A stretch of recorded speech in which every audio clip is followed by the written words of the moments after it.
Hi, it's Kenneth from Keller Williams Realty, and I know you get a lot of mixed headlines with what's happening in the Toronto real estate market, so I'm here to give you 8 key indicators of what's actually happening. Check it out. So I gotta tell you, this is only for 416. If you need the numbers from 905, please feel free to give me a call. Okay, I know the number that you all are curious about is the average price. So here's everything since 1996, and as you can see, if we draw a regression line, you can see that we're slightly above average. But you know, Toronto's been growing at a rapid pace, and you know it's a wonderful place to be. We're still cheap compared to the rest of the world. Here's actually what's happening year over year. And we'll zoom in a little bit, we'll see over the 5-year average, and you can see that it follows 2 little humps. So here we are, and we're just about to finish the fall market, getting into the winter months. And many of you ask, when's the best time to sell? Well, it's either spring or fall. That's the highest average price. So the lowest price is typically the summer when everyone's on vacation, and the winters when the holiday season hits. So really, it's up to you. I mean, the average price is the highest in the spring and the fall, but as you see in the next slide, you have the most competition. Similarly, if you're looking to buy at the lowest price point, you might not have a lot of options in the winter and the summer. So let's get into the next slide, the number of units sold. This shows the volume of activity, and again, it follows 2 major humps. You'll see in the spring and the fall, you'll have the highest activity, and in the summer and the winter, everyone's on vacation and holidays, and there's less units sold. So here we are now, and as you can see, there's going to be a lot less activity in the market in the coming months, but then again, the average price goes a little bit lower. So it might be an opportunity for buyers. Now the third key indicator is the number of new listings on the market. As you can see, we have a lot more new listings on the market, but it does follow a typical curve that we've seen before. The fourth thing, let's match them up.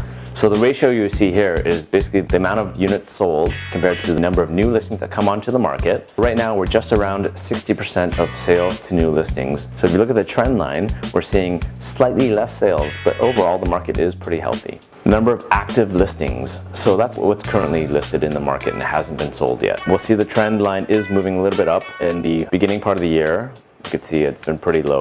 So things have been selling fast, as you know. Now, if you take these numbers together, I think this is the most powerful slide, the month of inventory.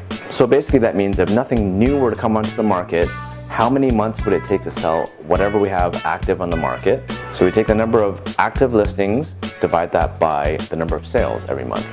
So you can see right now the months of inventory is about 1.8 months of inventory. So if nothing new were to come on the market, it would take about 1.8 months to sell everything that we've had in the market. It's actually not that bad. Compare this to 2008 when we had the tech bust and when the US economy collapsed. So at the peak of the crash, we had almost 8 months of inventory.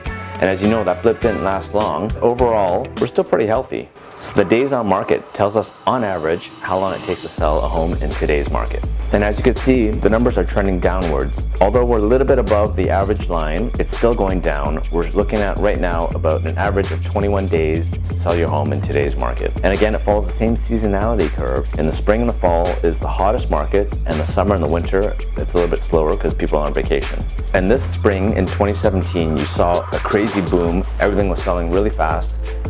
So this last slide, the sold to ask ratio, will tell you if the market is typically trending to have bidding wars or not. So if we're asking for $100, right now we're gonna get $99.30. In the early part of the year, it was actually approaching 112%. That's crazy. So right now we're a little bit under. I think it's a good time to get in. People are getting under what they're asking if you're not in the market. And if you're looking to sell, well, maybe it's a perfect time to trade up.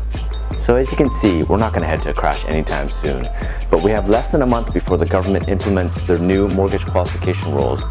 And if you need to know how that's going to affect you, please give me a call. Don't forget to subscribe to our YouTube channel or give us a call and we'll give you a one-on-one market update with how that's going to affect you. Thanks for watching.